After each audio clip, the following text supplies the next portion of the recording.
অ্যাটলির সাথে আলু অর্জুন মানেই বক্স অফিসে আগুন। রিসেন্টলি পুষ্পা দিয়ে আলু অর্জুন যে ক্রেজ তৈরি করেছে তা নিয়ে নতুন করে কি বলবো। পাশাপাশি অ্যাটলির জওয়ানের যে তাণ্ডব ছিল তা তো সবারই জানা।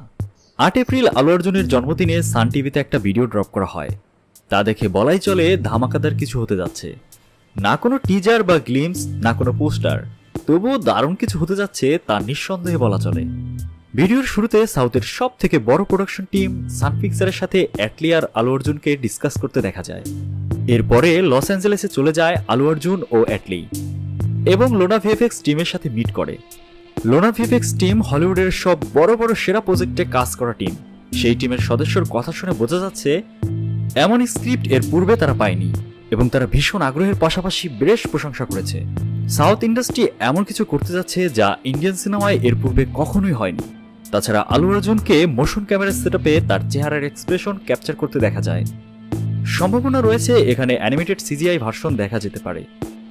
ভিডিওটা দেখে এটা কনফার্ম যে ইন্ডিয়ান সিনেমার ইতিহাসে নতুন করে নাম লিখতে যাচ্ছে। ৮০০ কোটি রুপির মতো সিনেমার বাজেট হতে যাচ্ছে, যা আয়োজন দেখে যথাযথ মনে হচ্ছে। সিনেমার নাম বা টাইটেল এখনো কিছু দেওয়া হয়নি, তবে ভাই আমি তো ভীষণ আগ্রহ নিয়ে বসে আছি এই সিনেমার পরবর্তী আপডেটের জন্য। আপনিও কি তাই? কমেন্টস করে জানিয়ে দিতে পারেন আপনার মতামত। আমাদের ভিডিও ভালো লাগলে লাইক করে দিবেন, আর আমাদের সাপোর্ট করতে চাইলে বিনামূল্যে একটা সাবস্ক্রাইব করে দিতে পারেন। আজকের মতো এ পর্যন্তই, দেখা হবে পরবর্তীতে। টাটা।